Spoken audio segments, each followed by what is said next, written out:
ஏசாயா 64 அதிகாரம். உமது நாமத்தை சத்துருக்களுக்கு தெரிய பண்ணுவதற்கும் ஜாதிகள் உம்முடைய சந்ததிக்கு முன் தத்தளிப்பதற்கும் தேவரீர் வானங்களை கிழித்திறங்கி உருக்கும் அக்னி எரியுமா போலவும் அக்னி தண்ணீரை பொங்க பண்ணுமா போலவும் பர்வதங்கள் உமக்கு முன்பாக உருகும்படி செய்யும். நாங்கள் எதிர்பார்த்திராத பயங்கரமான காரியங்களை நீர் செய்தபோது நீர் இறங்கினீர். உமது சந்ததியில் பர்வதங்கள் உருகி போயின.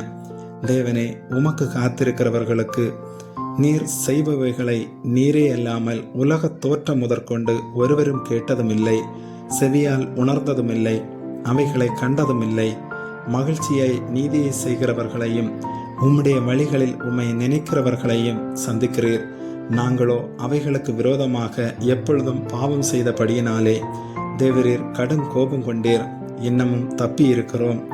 நாங்கள் அனைவரும் தீட்டானவர்கள் போல இருக்கிறோம். எங்களுடைய நீதிகளெல்லாம் அழுக்கான கந்தை போல இருக்கிறது. நாங்கள் அனைவரும் இலைகளைப் போல் உதிருகிறோம். எங்கள் அக்கிரமங்கள் காற்றைப் போல் எங்களை அடித்து கொண்டு போகிறது. உமது நாமத்தை நோக்கி கூப்பிடுகிறவனும் உம்மை பற்றி கொள்ளும்படிக்கு விழித்து கொள்ளுகிறவனும் இல்லை. தேவரீர் உம்முடைய முகத்தை எங்களை விட்டு மறைத்து எங்கள் அக்கிரங்களின் நிமித்தம் எங்களை கரைய பண்ணுகிறீர்.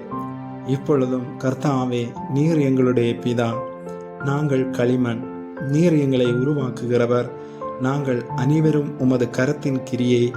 கர்த்தாவே, அதிகமாய் கடும் கோபம் கொள்ளாமலும் என்றைக்கும் அக்கிரமத்தை நினைத்து கொள்ளாமலும் இருப்பீராக.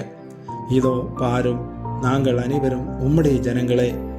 உமது பரிசுத்த பட்டணங்கள் வனாந்தரமாயின. சியோன் வனாந்தரமாயிற்று. எருசலேம் பாழாய் கிடக்கிறது.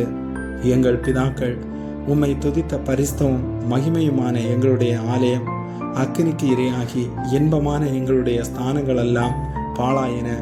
கர்த்தாவே, இவைகள் இப்படி இருந்தும் அடக்கி கொண்டிருப்பீரோ? மௌனமாயிருந்து அதிகமாய் எங்களை சிறுமைப்படுத்துவீரோ? ஆமேன்.